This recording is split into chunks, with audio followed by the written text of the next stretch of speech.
Hello there, everybody. My name is Kurtis, and I'm here with the Library of American Comics and with Clover Press just to do a little bit of a live stream because I've got some new books to show.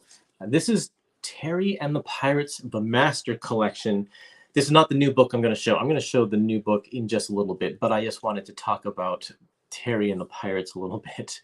But actually, before we do that, I've got a couple of things that I need to plug, and I'm going to do that just before we dive into opening up this big box that I have here at my feet. Okay, so I've got a few overlays that I'm going to share with you here. And where are they? Under banners? Technology, right? Okay, so we have a couple of Kickstarters going right now, and I just want to mention that we have this Kickstarter here. We have a Clover Press is doing a couple of big art books, the Marvel art of David Mack and the Marvel art of Alex Malev. And this is running on Kickstarter right now. If you want to get some really nice high-end art books, go to Clover Press's profile on Kickstarter and you'll see the link there. The other thing that we have going on right now is this book here called Love Like the Falling Petals. It's a Japanese romance novel about a woman and who falls in love with a guy that one of her clients, she's a hairdresser, and she contracts this rare disease where she ages rapidly. There's a Netflix movie, maybe you've seen it, by the same name, Love Like the Falling Petals, and right now Clover Press is kickstarting this book to bring it to English for the first time. So we've got a brand new translation. So again, go to Clover Press's Kickstarter page and check out both of those. I think under Clover Press Imports, and then the Marvel one is under Clover Press Art. So just to get that out of the way. Yeah, so have you heard of the Master Collection? What is Terry and the Pirates, the Master Collection? Well, it's a new printing of the classic comic strip Terry and the Pirates by Milton Caniff. And maybe you have heard of it because the Library of American Comics published these old versions over 10 years ago, 2 years per book for a total of 6 books.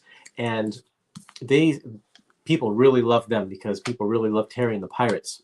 I love Terry and the Pirates. And so recently, Dean uncovered in the warehouses of the Billy Ireland Library some brand new syndicate proof sheets of the Sunday pages, the Terry and the Pirates Sundays. Make them bigger. Look at that. Look how huge that is. Bigger and better than ever. And so we decided now is the right time to do a new version of these books, but make them huge so you can see all of the intricate detail in Milton Caniff's work. The reproduction is stunning, as you can tell from this cover. We were able to blow up this panel this big and it came out nice and clear. So this is volume 1. And we have already out volume 2 and volume 3. I've got them right here. Each one of these books collects 1 year, and when you have them all together, you're going to get a nice little spine that says Terry and the Pirates, the Master Collection, or Terry and the Pirates, yeah, the Master Collection by Milton Caniff. So these are the first 3 volumes, and I have a big box with, look at this, with the next 3 books in it. And I say the next 3 books, but only one of them is coming out today. In fact, volume 4 is out in stores today, and the next couple will be out in the next couple of months. Let me put that one over here. So I just wanted to let you know about this because these are really, really great, and I figure you all want to see it. Feel free to leave some comments if you're watching on Facebook or if you're watching on YouTube, and if you have any questions, I would be more than happy to answer them. Oh, there's a comment right there. Let's see what it says. Anthony says, I am a fan of both Caniff and George Wonder's, especially the 1950s Terry. Yeah, George Wonder is the guy who took over after Caniff left to do Steve Canyon.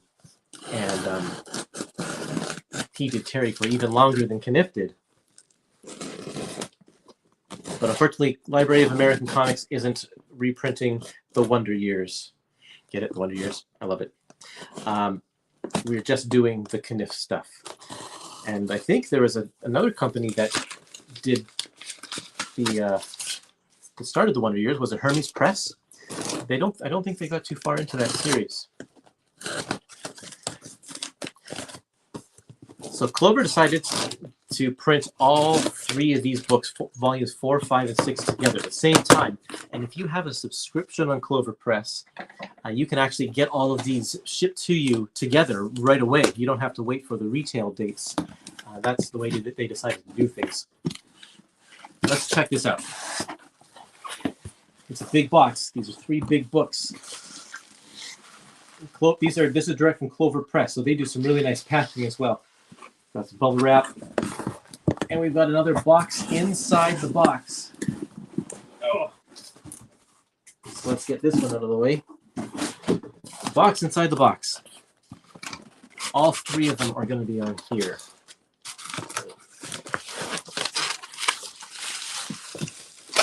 Okay. Boy, not easy to do. Wish I had a bigger table.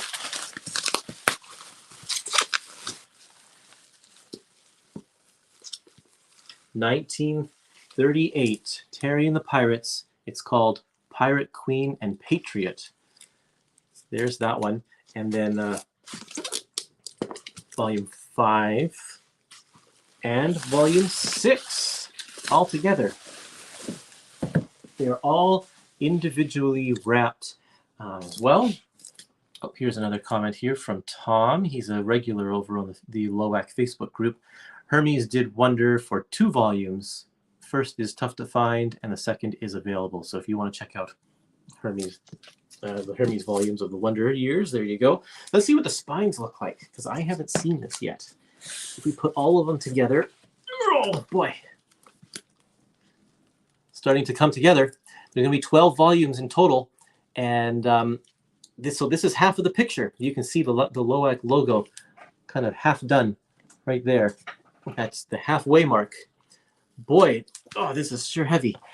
And then there's also a bonus 13th book that you can only get if you order through the subscription through cloverpress.com. This is a kind of a behind the scenes, the making of book right here with a bunch of essays and more art and pictures all about Kniff and Terry and the Pirates. Pretty cool stuff. And it continues the spine. So if you are a spine fanatic like I am, you're going to want to get this book because it will be the final piece of the puzzle right there. You can see there's a space right in there for it. Anyway, let's look inside volume 4. Put those 2 away. Okay, we have some more comments here. Anthony says, in the 1970s, Dynapubs had the comic strip reprint tabloid Golden Funnies, later renamed Vintage Funnies, which offered 2 pages of Daily Terry and 1 Sunday page. Yeah, there's also, I think maybe Rick Norwood in his comic review did a lot of little George Wonder Years of Terry the Pirates as well. Tom says he took the holiday weekend and started volume 4. It's great. Halfway through it already. Good job, Tom. Yeah, this is where I really start to like Terry. The first 3 volumes are good, but Milton Kniff is just kind of ramping up. And volume 4 is where it really kickstarts. So here's the book. There's the cover, the back cover. All the back covers are the same sort of format. They have feature 1 Sunday on there. And on the inside, that's what the Sundays and the dailies look like. So this is a good book. This is, as you can tell, Burma is in this volume right here. She plays a big role as Terry and Pat traverse across the various different Chinese cities and such. The dailies are nice and big as well, much bigger than they were in the old volume. Oops, I showed you that one already. It's hard to hold this book open.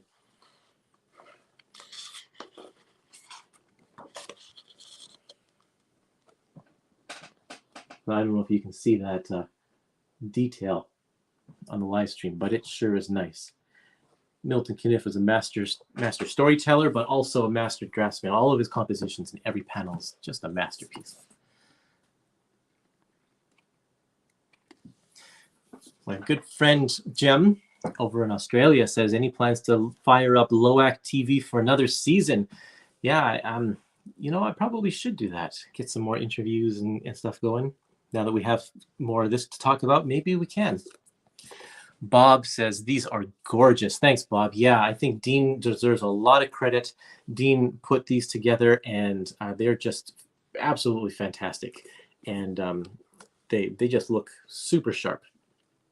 There's still some restoration work that goes into these, even with really nice quality scans, but and Dean did a really, really good job. Tom says, that's exactly what it feels like reading volume 4, a real kickstart. Yeah, so if you are hesitant about Milton Caniff's Terry and the Pirates and you want a good jumping on point, I'd recommend maybe even going with volume 4 first to really give you a good taste of the adventure, where this is going. And this will continue on all throughout the rest of the volumes, all the way to volume 12. Then you can loop back and get the first 3 volumes there. I do have a couple comparisons to show you. And I don't know if a lot of you have seen these before, but here's a picture of the old volume versus the new volume. You can see the dimensions are much bigger. And let's see here. I got another one for you. Oh, let me get rid of that comment there. That's what the dailies look like. The comparison, the top one is the Master Collection size comparison with the old volume down below. And then also the biggest difference, of course, is the Sundays. Look at how big the Sundays are compared to what they were before. Now, a lot of you may be able to see the Sundays. Some of the panels looked cropped, especially if you look at that first panel with the Terry logo, the space to the left of the logo. There's more space on the original LOAC version on the left than there is in the version on the right. But that's only because Milton Caniff drew it in this big style that you see on the right, and then he cut up all of the panels and rearranged them so that we would get the half-tab version that you see on the left. But in order to make it actually give it the proper dimensions, he had to extend all the panels by just like an inch. Not even an inch, like half an inch, a couple of centimeters. And sorry, not even centimeters. We're talking millimeters here. Like he just extended the panels just a little bit. So there is more art technically, but the way you see it here, the full page version on the right is actually the full size, the original version, how Caniff actually intended it. So that's how we are presenting it in the Master Collection. And here's a look at the spines. That's what the whole picture is going to look like when you have all 12 volumes together. And that right beside it is the spines of the old edition, all 6 volumes there. So there you go. And there's just a little look at volume 4, 5, and 6. Should I show you some more inside? I think you want to see some more inside. Let's find a good page. I'm excited for all of you to get to volume. Oh, here's a great strip with the dragon lady.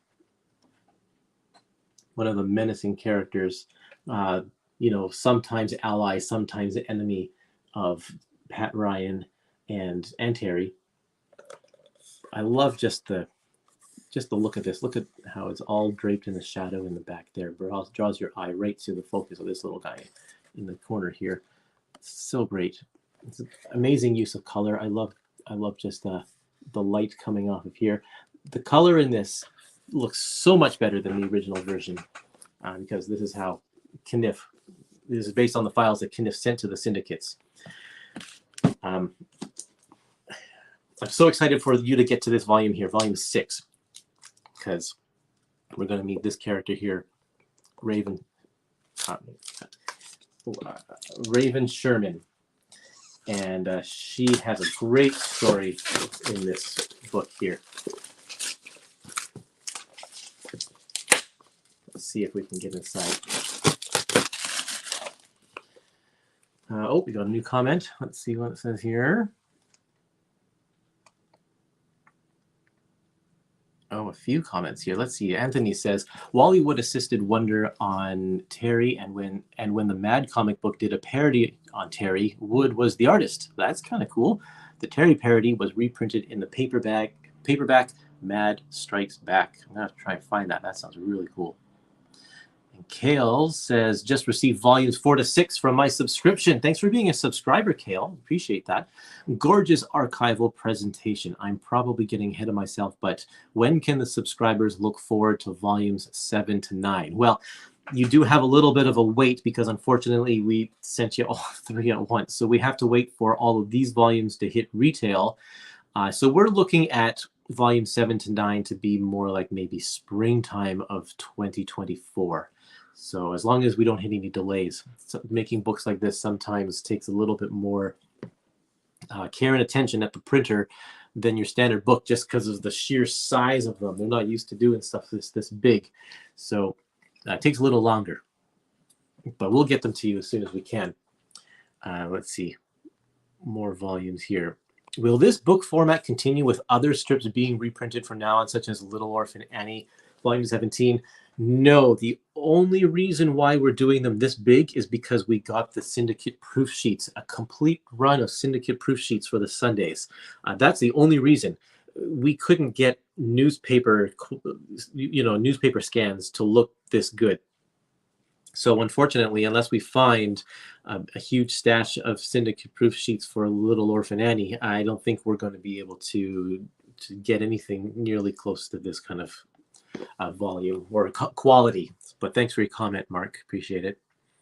Jem says volumes 4, 5, and 6 are all pre-ordered. Good job. As well as Dick Tracy 1 and 2. Just a matter of waiting for them to be released. Yeah. We'll get to Terry. We'll get to Dick Tracy in just a second. David says this is my first time reading Terry and the Pirates, and it's awesome. David, I am glad that you are enjoying it, and I remember the first time I read it too. You just get so captivated. In fact, when Dean asked me to proofread all of these books, I couldn't help but read the whole story all over again because it draws you in. Even though I've read it before, I was like, oh man, I'm just getting sucked right back into the story. Can you show us the back covers? Is that Sunday newspaper reprints? The back cover here, it's a mock-up of what a comic section looked like at the time, 16 pages comic section. Dean put this little header here, but this is the same restored or new scans of the Sunday page. So he just tried to recreate that look. Tom says, I better slow my reading and stretch it out to spring 2024. Yeah, you can do that, or you can read it and then start right back at the beginning and read it again. Hotshot Charlie had an infatuation with the Dragon Lady. I think there were a lot of people who did. Oh, yeah, very cool, says Gary. Yeah, I appreciate that, Gary. Thanks a lot. Okay, I wanted to talk about Dick Tracy for a little bit here. So just got a big pile of books right in front of me now. Remember these books here? Remember this? Dick Tracy, Volume 1, published by the Library of America. Or no, not even by the Library of American Comics. Published by IDW way back in like 2004 or something. Let me just check the date on this because it was a long time ago. 2006. Right about that time, Fantagraphics was having great success with Peanuts, with the Peanuts books. And so IDW was like, especially Ted Adams, who's a huge Dick Tracy fan, said, let's do Dick Tracy. So he got the rights and he patterned the book after Peanuts, including the size. This is pretty much the same size as those Peanuts books from Fantagraphics. However, Charlie Brown, with its simplicity, is much easier to read in this smaller format than Dick Tracy is. And so it gets a little tight in some of these pages because the format is so small. So when Ted asked Dean to take over this series with Volume 7, Dean said, you know what? I'm going to take this opportunity to make it a little bit bigger. So he increased the size to be the standard size that he'd been doing all of his books at. It's an 8.5 by 11, and it looks a lot nicer on the inside. room to breathe with all of those words. Chester Gould put a lot of dialogue into his strips, and so it's nice to be able to read it at a larger size. Yes, it would be nice to read it at the Masterwork size, but this is as good as we're going to get, I think, right now. And so Dean was able to do all of the rest of Chester Gould's Dick Tracy, all the way to volume 29, if you can believe it. 29 volumes of Chester Gould's Dick Tracy, all the way to the end of his run. The question, one of the number one questions we get at the Library of American Comics is, will you ever reprint the first 6 volumes at the larger size? And so we have, for a long time, we were like, well, you know, anything's possible, but we are finally at the point where we are able to do that with Clover Press. Now Library of American Comics is partnering with Clover Press, and that's who we're doing the Tearing the Pirates Master Collection with. And we are going to publish new versions of Dick Tracy. Here's a look at the cover for volume 1. This is going to come out in September. And then I also have the cover of volume 2, which will be in October. No, sorry, I think both of them are coming in September. We're releasing them back to back in September. And the reason is because we don't want this to take 6 years to get all 6 volumes out. So we're going to release 2 in September, 2 volumes in November, and then 2 volumes in January. I know that's a lot, but you can space it out a little bit. It's kind of it's the equivalent of 1 per month for 6 months. Just going to get them done. Here is a look at the size comparison between the old volume from 2006 and then the new edition that we're going to do later this year. Let's see. And then I also have a look at the covers for all 6 volumes. Something that Dean likes to do is make sure that he has all the covers down before he even starts the work on the books. He likes to have the continuity of the design in place, and so there is all 6 volumes, and that'll get us right up to this one, volume 7. And so if you can get this, we will have a complete run of Dick Tracy from start to finish. Well, as far as Chester Gould's Dick Tracy is concerned. Here's a look at the inside, where the originals had 2 strips per page. And so this new edition is going to have 3 strips per page. And because of that, they're actually about the same size. The dailies were quite large in the original versions anyway, in the first place.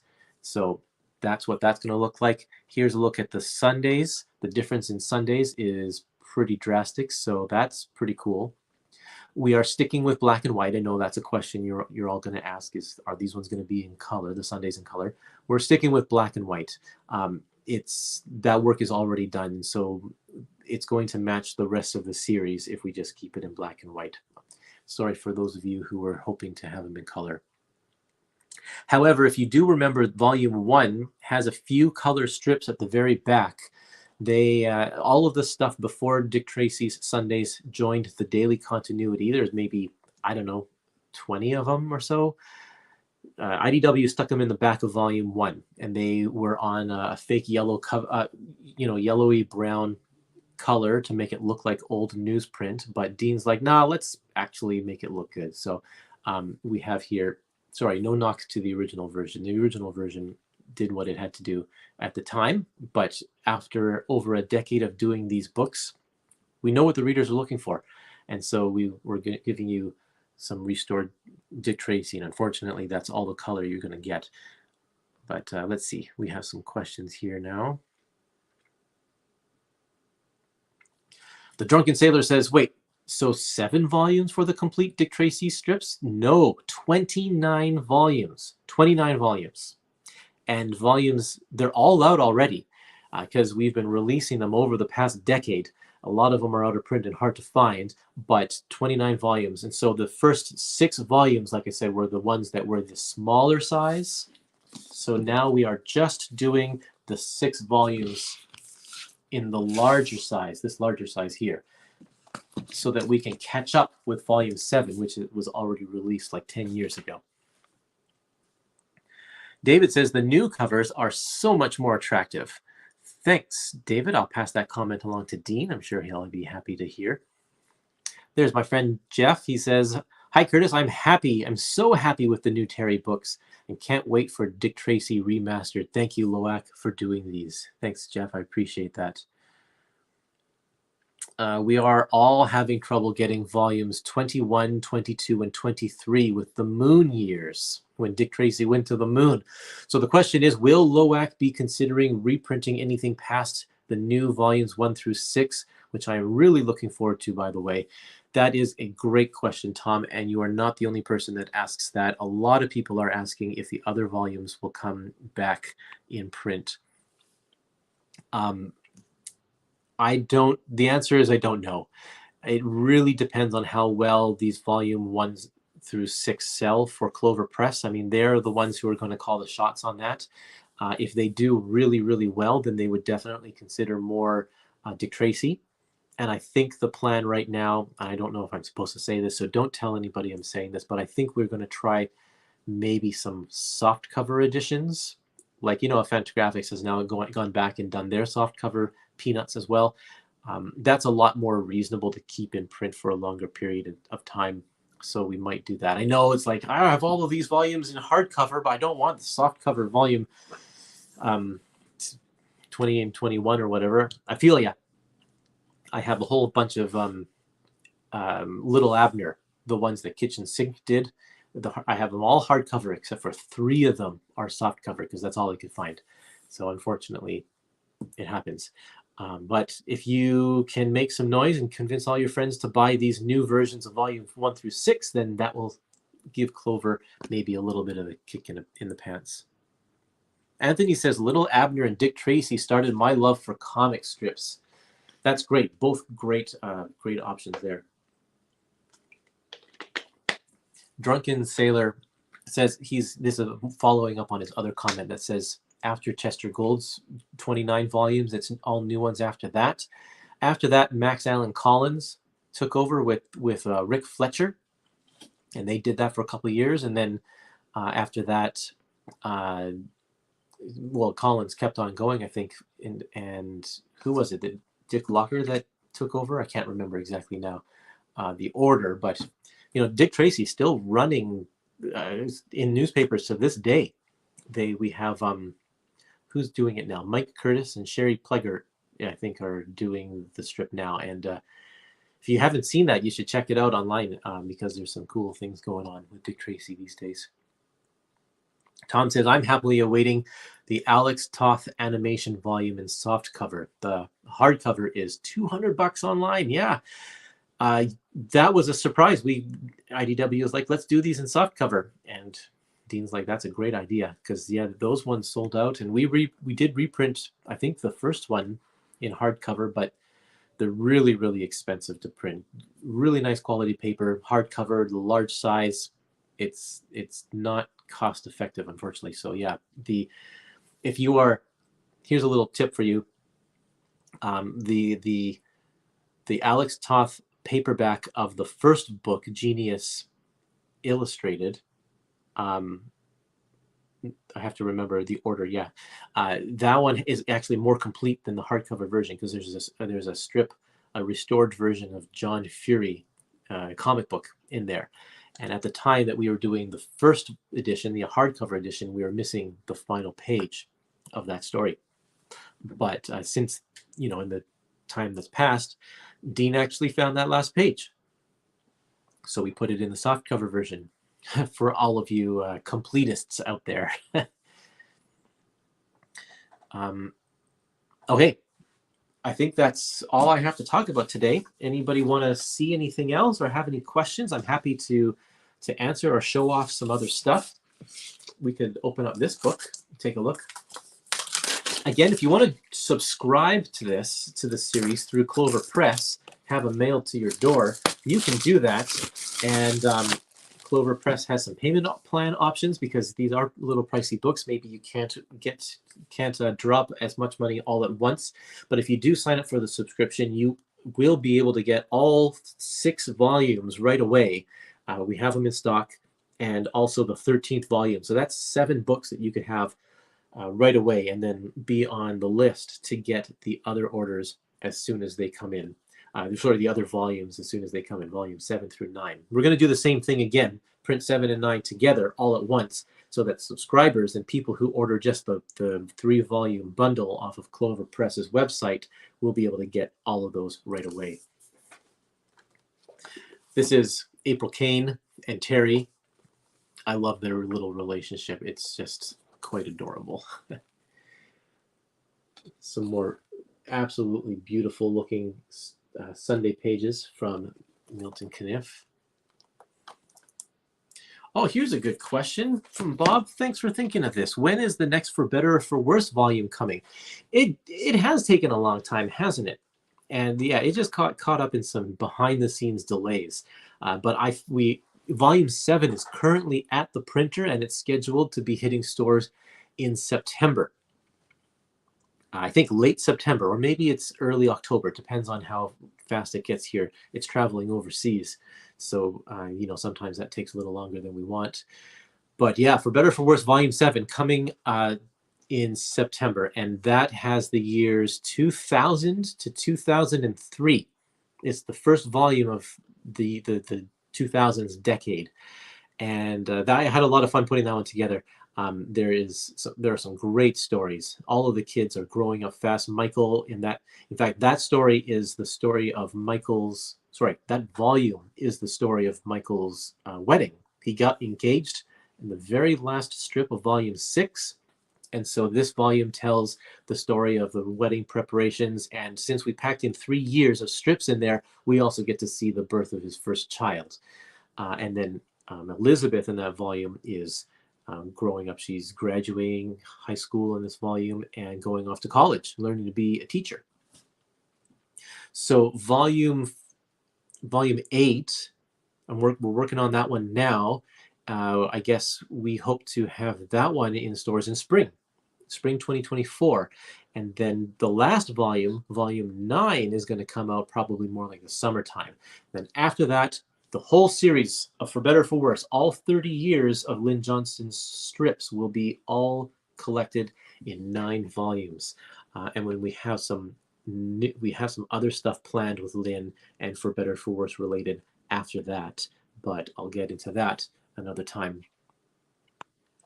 Any hope for digital rights for Terry and the Pirates in the future? That's a great question. A lot of people do read comics on their devices and such. So I don't know, actually. I'm not privy to the contracts, and I don't know what the rights issue is with digital Terry and the Pirates.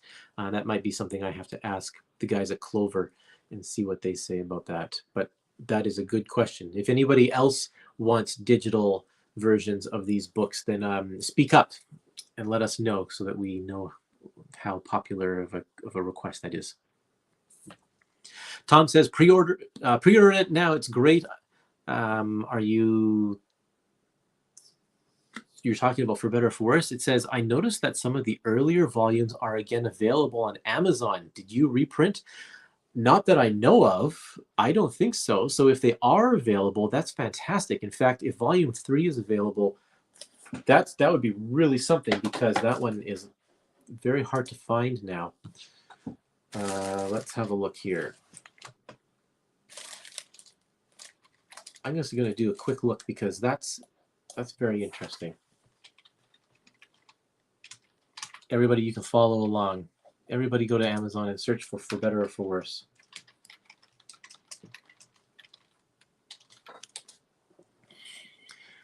Volume 6 is available. Volume 1, yeah. Volume 2 is not. Volume 4 looks like some third-party sellers. Volume 2. You know what? Doesn't look like they are in stock from Amazon. It looks like some third-party sellers have put them up there, and they're a little bit more pricey than the cover price. Volume 3 is still not available at all. Holy cow, $1,799.97. Someone trying to sell it for $1,800. Volume 3. Don't pay those prices. That's ridiculous. Yeah, we are well aware. Lynn herself is well aware of the fact that some of these volumes are not available, and she is trying to figure out what we can do about that. So we'll see what we can do about that. Jem says, I often see the cartoonist KFab cartoonists showing comic strip review videos.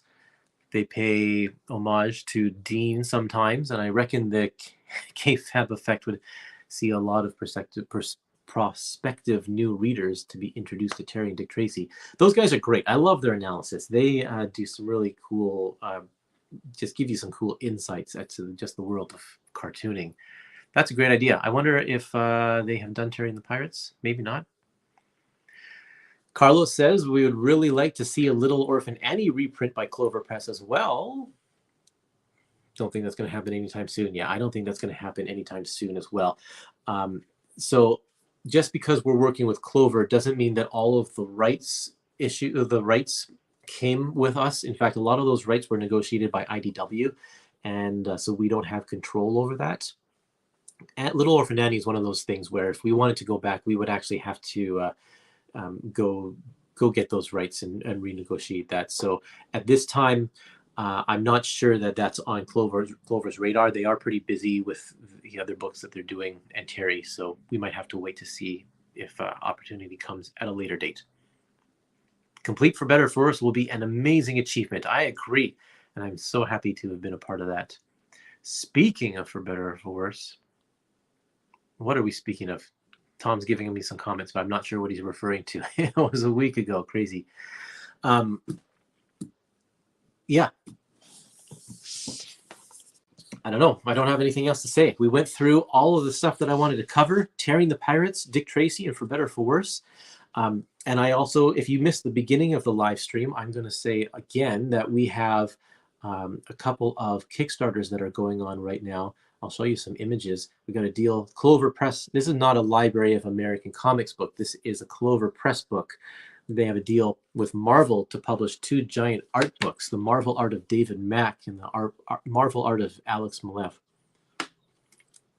Running on Kickstarter right now, so if you search up that on Kickstarter, you'll find it, as well as an English translation of a Japanese prose novel called Love Like the Falling Petals, which recently had a Netflix movie that I watched. And it was pretty good. So if you're into that kind of stuff, doesn't have anything to do with newspaper comic strips, but you know, I got to plug the stuff. Okay, maybe just a couple more comments. Will Euro Comics be moving over to Clover? Yes, that is a company that's also owned by Dean Mullaney, and so he is going to move that over to Clover. And I think that there is actually something in the works that I am not sure that I'm allowed to say, so I'm not going to say it. But there is something Euro Comics related in the hopper, I believe.